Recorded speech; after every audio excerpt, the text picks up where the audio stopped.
नमस्कार, मैं हूं आपके साथ ममता और आप देख रहे हैं धे टीवी। एक बार फिर से आप सभी का स्वागत करती हूं इंडिया दिस वीक कार्यक्रम में, जहां हम आपको उन तमाम खबरों से रूबरू कराते हैं जो आपकी आने वाली परीक्षा के लिए बेहद ही महत्वपूर्ण है। तो चलिए खबरों की शुरुआत करते हैं, लेकिन उससे पहले नजर डालते हैं हेडलाइंस पर।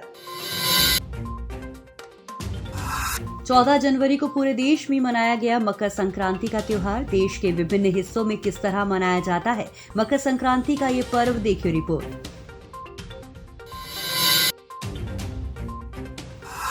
सुप्रीम कोर्ट का किसान आंदोलन पर बड़ा फैसला, तीनों कृषि कानूनों पर लगाई रोक।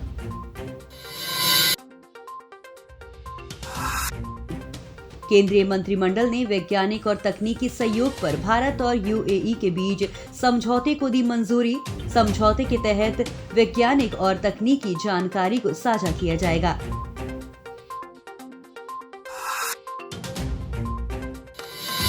अरब भारत सहयोग मंच की तीसरी वरिष्ठ अधिकारियों की वर्चुअल बैठक हुई आयोजित। ये फोरम अरब भारत संबंधों को बढ़ाने में निभा सकती है महत्वपूर्ण भूमिका। केंद्रीय मंत्री नितिन गडकरी ने किया खादी प्राकृतिक पेंट लॉन्च। पेंट को खादी और ग्रामोद्योग आयोग द्वारा विकसित किया गया।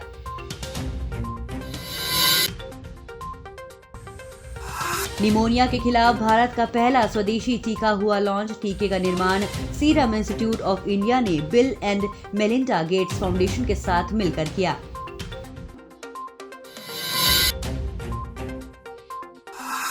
केंद्रीय प्रत्यक्ष कर बोर्ड ने बेनामी संपत्ति, कर चोरी, विदेशी या घोषित संपत्ति से संबंधित शिकायतों के लिए ई फाइलिंग वेबसाइट पर एक समर्पित और ऑटोमेटेड ई पोर्टल किया लॉन्च।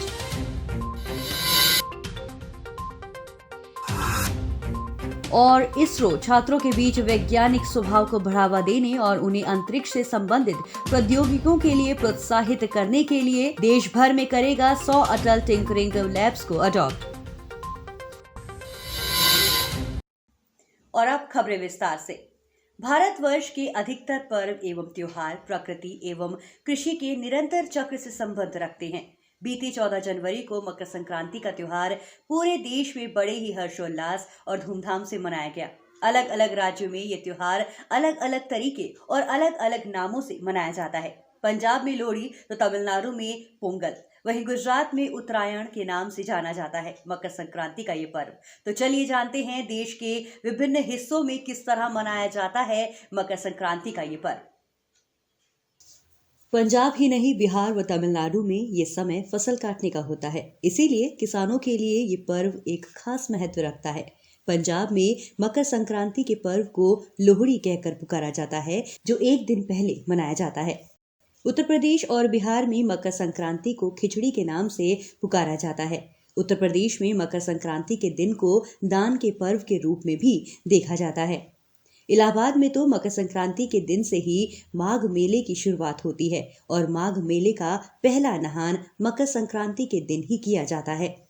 वहीं महाराष्ट्र में भी मकर संक्रांति के दिन दान को महत्व दिया जाता है। खासतौर से विवाहित महिलाएं अपनी पहली मकर संक्रांति पर कपास, तेल, नमक, गुड़, तिल, रोली आदि चीजें अन्य सुहागिन महिलाओं को दान करती हैं। राजस्थान में मकर संक्रांति का पर्व सुहागन महिलाओं के लिए विशेष महत्व रखता है। इस दिन सभी सुहागन महिलाएं अपनी सास को वायना देकर उनका आशीर्वाद लेती हैं।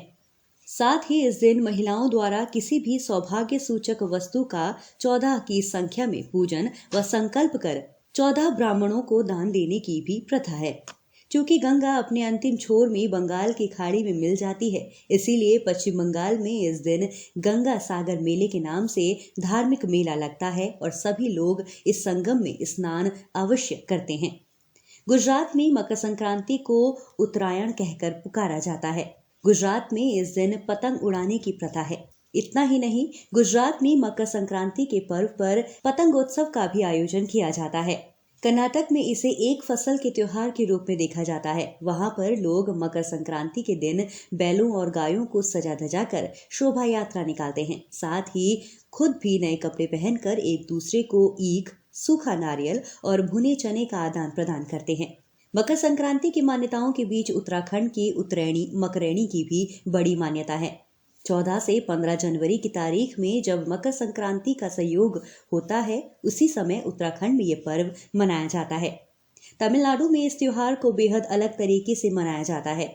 यहाँ पर लोग इसे पोंगल के रूप में मनाते हैं।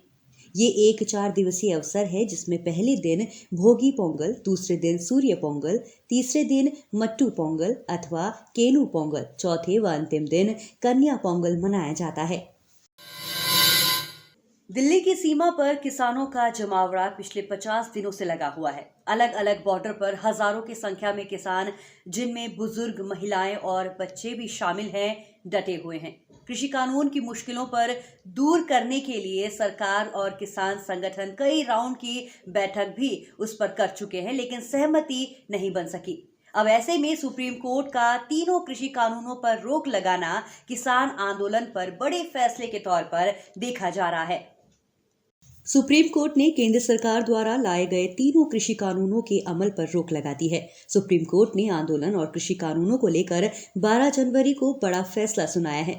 गौरतलब है कि सुप्रीम कोर्ट ने तीनों कृषि कानूनों पर रोक लगाते हुए किसानों के मुद्दे के समाधान के लिए कमेटी गठित करने का आदेश दिया है।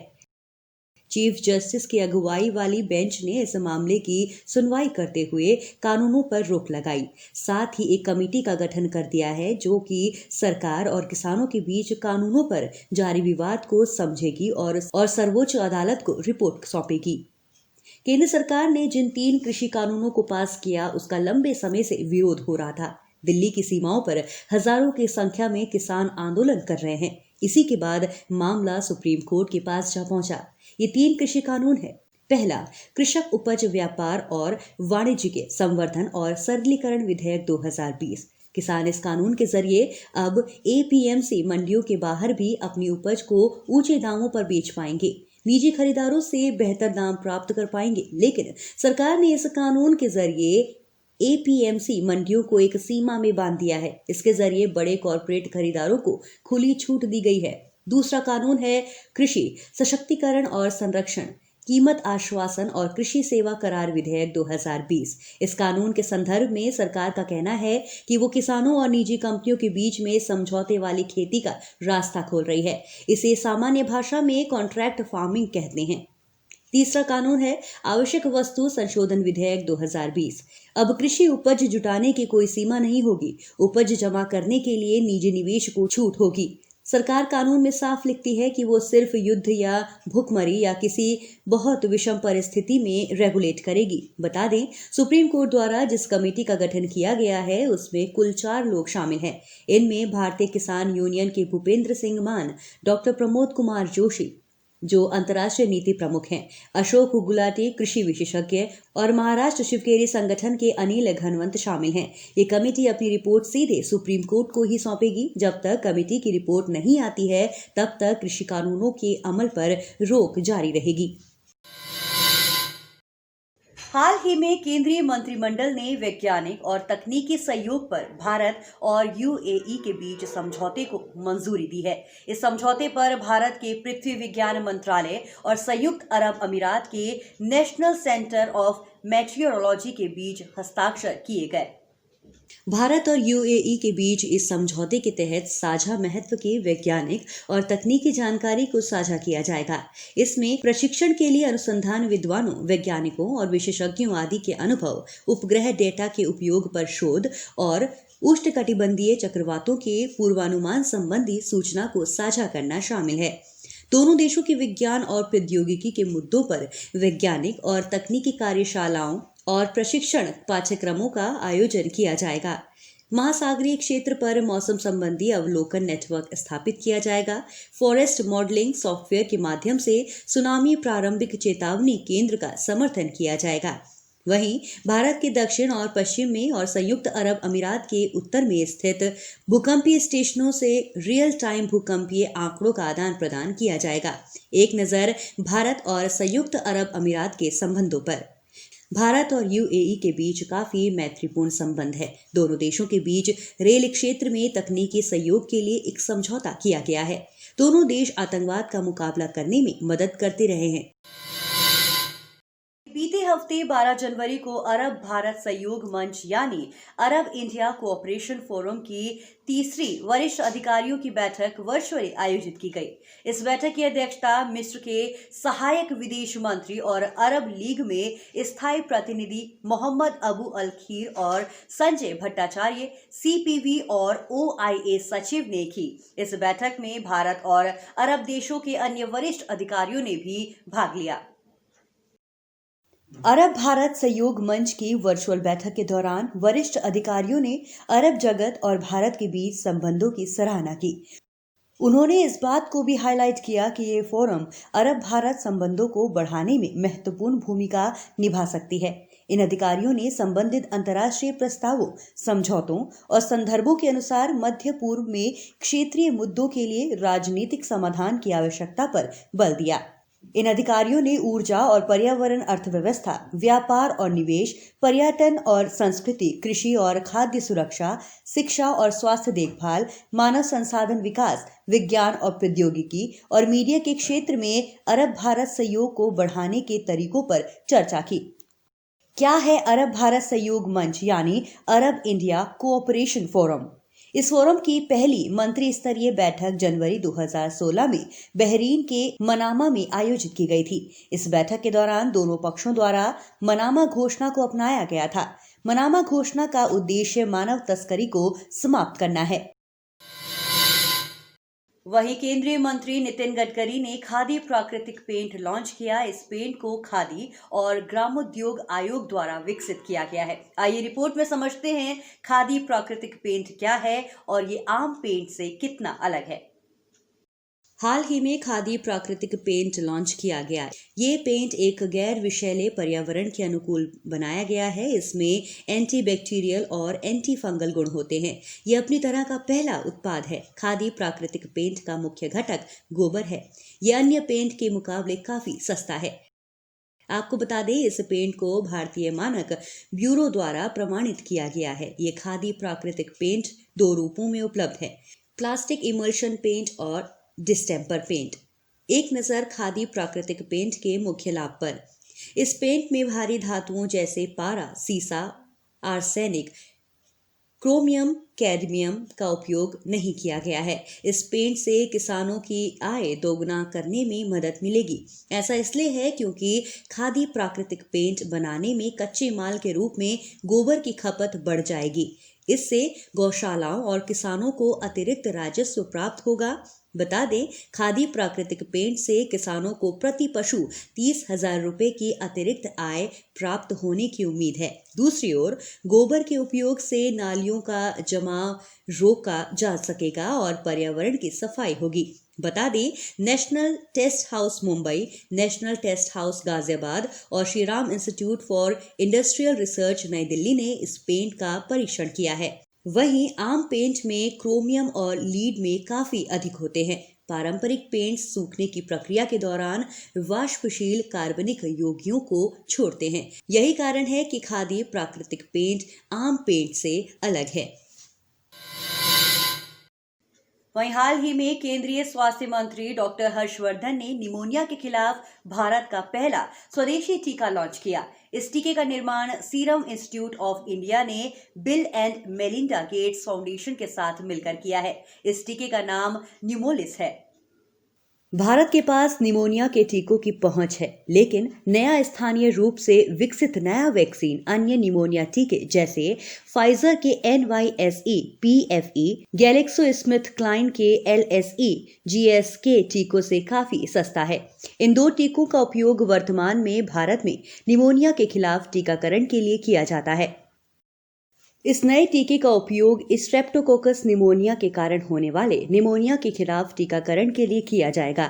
इस वैक्सीन के नैदानिक परीक्षण सभी 3 चरणों भारत और गाम्बिया, जो एक अफ्रीकी राष्ट्र है, यहां आयोजित किए गए थे। बता दें, यूनिसेफ के अनुसार हर साल 5 साल से कम उम्र के 1 लाख से ज्यादा बच्चे न्यूमोकोकल बीमारी के कारण मर जाते हैं। क्या है न्यूमोकोकल कंजुगेट वैक्सीन?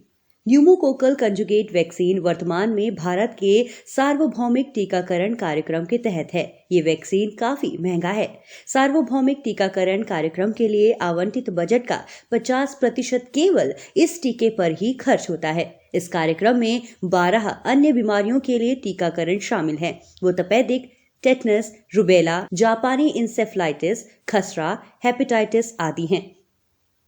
एक नजर भारत में निमोनिया की स्थिति पर।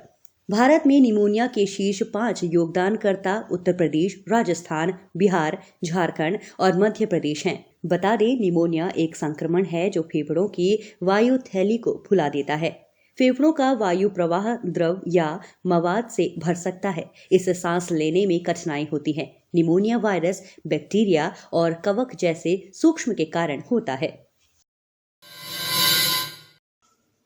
केंद्रीय प्रत्यक्ष कर बोर्ड यानी CBDT ने हाल ही में बेनामी संपत्ति, कर चोरी, विदेशी अघोषित संपत्ति से संबंधित शिकायतों के लिए विभाग की ई-फाइलिंग वेबसाइट पर एक समर्पित और ऑटोमेटेड ई-पोर्टल लॉन्च किया है। ये समर्पित ई-पोर्टल लोगों को कर चोरी को खत्म करने में हितधारकों के रूप में भाग लेने के लिए प्रोत्साहित करने के लिए लॉन्च किया गया है। इस पोर्टल के लॉन्च के बाद लोग अब विभाग की ई-फाइलिंग वेबसाइट पर कर चोरी की शिकायत दर्ज कर सकते हैं। शिकायत दर्ज करने के लिए लोगों को www.incometaxindiaefiling.gov.in पर जाना होगा। इसके द्वारा लोग अपनी शिकायत दर्ज करवा सकते हैं। लोग OTP आधारित सत्यापन प्रक्रिया के माध्यम से अपनी शिकायत दर्ज करा सकेंगे। काला धन, अघोषित विदेशी संपत्ति और आय का उल्लंघन कर अधिनियम 1961 और आयकर अधिनियम 1961 और बेनामी लेन देन के रोकथाम अधिनियम के तहत शिकायतें दर्ज की जा सकती हैं। एक नजर केंद्रीय प्रत्यक्ष कर बोर्ड पर। केंद्रीय प्रत्यक्ष कर बोर्ड आयकर विभाग की नीति निर्माण के लिए नोडल एजेंसी है। आयकर विभाग केंद्रीय वित्त मंत्रालय के अधीन कार्य करता है। ये एक संवैधानिक संस्था है। इसकी स्थापना केंद्रीय राजस्व बोर्ड अधिनियम 1963 के अंतर्गत की गई है। प्रत्यक्ष कर नीति निर्माण के संदर्भ में ये देश की सर्वोच्च संस्था है। ये बोर्ड देश में प्रत्यक्ष कर कानून परिवर्तन के लिए भी उत्तरदायी है। भारतीय अंतरिक्ष अनुसंधान संगठन ने हाल ही में घोषणा की कि वो देश भर में 100 अटल टिंकरिंग लैब्स को अडॉप्ट करेगा। 100 अटल टिंकरिंग लैब्स को अपनाकर इसरो अत्याधुनिक तकनीकों में छात्रों को मेंटरिंग और कोचिंग की सुविधा प्रदान करेगा। इसमें अंतरिक्ष से जुड़ी तकनीकें भी शामिल हैं। अटल टिंकरिंग लैब्स को अडॉप्ट करना इस पहल के द्वारा इसरो छात्रों के बीच वैज्ञानिक स्वभाव को बढ़ावा देगा और उन्हें अंतरिक्ष से संबंधित प्रौद्योगिकियों के लिए प्रोत्साहित करेगा। छात्रों के कार्यक्रम के माध्यम से स्टेम का व्यवहारिक और अनुप्रयोग आधारित ज्ञान प्राप्त होगा। भारत में 7,000 से ज्यादा अटल टिंकरिंग लैब्स हैं। ये 3 मिलियन से ज्यादा छात्रों को समस्या हल करने और नवाचार करने में मदद करता है। अटल टिंकरिंग लैब्स की स्थापना नीति आयोग द्वारा की जाती है। अटल टिंकरिंग लैब्स की स्थापना अटल इनोवेशन मिशन कार्यक्रम के तहत की गई है। क्या है अटल इनोवेशन मिशन? देश में उद्यमिता और नवाचार को बढ़ावा देने के लिए अटल इनोवेशन मिशन को लॉन्च किया गया था। स्वरोजगार को बढ़ावा देना और नवाचार के माध्यम से उद्यमशीलता को बढ़ावा देना इसका मुख्य कार्य है। क्या है अटल इनोवेशन मिशन की प्रमुख पहलें? अटल न्यू इंडिया से उत्पाद नवोन्मेष को बढ़ावा मिलेगा। ये उन्हें विभिन्न मंत्रालयों की जरूरतों के लिए संरेखित करता है। अटल इनोवेशन सेंटर विश्व स्तर के स्टार्टअप को बढ़ावा देते हैं और ये इंक्यूबेटर मॉडल में एक नया आयाम जोड़ेंगे। मेंटर इंडिया अभियान एक राष्ट्रीय मेंटर नेटवर्क है जो अटल इनोवेशन मिशन की सभी पहलों का समर्थन करने के लिए कॉर्पोरेट और सार्वजनिक क्षेत्रों के सहयोग से शुरू किया गया है। बता दें, एराइज का मतलब Atal research and innovation for small enterprises है, जो MSME उद्योग में अनुसंधान और नवाचार को प्रोत्साहित करता है। तो चलिए फटाफट से नजर डालते हैं राउंड अप सेगमेंट पर। भारत बायोटेक ने ब्राजील के लिए कोवैक्सीन की आपूर्ति के लिए प्रिसीसा मेडिकामेंटोस के साथ एक समझौते पर हस्ताक्षर किए हैं। इस वैक्सीन की संभावित निर्यात संभावनाओं पर चर्चा करने के लिए भारत बायोटेक में पिछले सप्ताह प्रिसीसा मेडिकामेंटोस से एक टीम की यात्रा के बाद ये समझौता किया गया। प्रिसीसा मेडिकामेंटोस के दवा निदेशक इमानुएला मेड्रेडस ने ये कहा कि उन्होंने अत्यधिक तकनीकी, वैज्ञानिक और स्वच्छता नियंत्रण स्तरों की पहचान की है। उन्होंने ये भी कहा कि भारत बायोटेक दुनिया के सबसे बड़े वैक्सीन आपूर्तिकर्ताओं के स्तर पर गुणवत्ता और सुरक्षा का प्रदर्शन करने के लिए उनकी अपेक्षाओं पर खरा उतरा है। National internet exchange of India यानी NIXI ने कुल 22 आधिकारिक भारतीय भाषाओं में से किसी में भी पंजीकृत अंतर्राष्ट्रीय डोमेन नाम को रजिस्टर द्वारा बुक किए गए प्रत्येक IN डोमेन के साथ फ्री देने का निर्णय लिया है। NIXI का ये प्रस्ताव ऐसे नए इन यूजर्स के लिए मान्य होगा जो 31 जनवरी 2021 तक पंजीकरण करेंगे। रजिस्ट्री कराने वाले लोगों को स्थानीय भाषा में एक निशुल्क ईमेल भी मिलेगा। ऐसे सभी उपयोगकर्ताओं को भी ये लाभ मिलेगा जो जनवरी 2021 में अपने डोमेन को नवीनीकृत करेंगे। भारत के राज्य ओडिशा ने मौजूदा शैक्षणिक सत्र के लिए मैट्रिक के छात्रों के लिए परीक्षा शुल्क माफ कर दिया है। ओडिशा राज्य के मुख्यमंत्री नवीन पटनायक ने छात्रों को इस साल ये लाभ देने का आदेश दिया। बता दें, ओडिशा सरकार के इस निर्णय से राज्य के 6 लाख से ज्यादा छात्रों को लाभ मिलेगा। ओडिशा राज्य में मैट्रिक के छात्रों के लिए 420 रुपए प्रति छात्र परीक्षा शुल्क लिया जाता है, जिसे अब माफ कर दिया गया है। ओडिशा सरकार पर इससे लगभग 27 करोड़ रुपए का अतिरिक्त भार पड़ेगा। वन प्लैनेट समिट इस साल 11 जनवरी 2021 को आयोजित की गई थी। ये शिखर सम्मेलन अंतर्राष्ट्रीय स्तर पर आयोजित किया जाता है, जिसका उद्देश्य प्रकृति और पारिस्थितिकी तंत्र की सुरक्षा को आगे बढ़ाना है। इसीलिए इस वन प्लैनेट समिट में पारिस्थितिकी प्रणालियों की रक्षा के लिए जैव विविधता पर ध्यान केंद्रित किया गया है। ये शिखर सम्मेलन नवाचार और अर्थव्यवस्था के साथ संयुक्त पर्यावरण और जलवायु संरक्षण को भी मापेगा। ऐतिहासिक पेरिस समझौते के 2 साल बाद पहला वन प्लैनेट शिखर सम्मेलन 2017 में आयोजित किया गया था, जिसमें 12 अंतर्राष्ट्रीय प्रतिबद्धताओं को अपनाया गया था। 15 जनवरी को मनाया गया भारतीय मौसम विज्ञान विभाग का 146वां स्थापना दिवस। भारतीय मौसम विज्ञान विभाग की शुरुआत 1875 में हुई थी। इस दिवस को पृथ्वी विज्ञान मंत्रालय द्वारा मनाया जाता है। भारतीय मौसम विज्ञान विभाग पृथ्वी विज्ञान मंत्रालय के अधीन कार्य करता है। बता दें, भारतीय मौसम विज्ञान विभाग की 5 वेधशालाओं को विश्व मौसम विज्ञान संगठन से मान्यता प्राप्त हुई है। ये वेधशालाएं चेन्नई, मुंबई, पुणे, तिरुवनंतपुरम और पंजिम में स्थित है।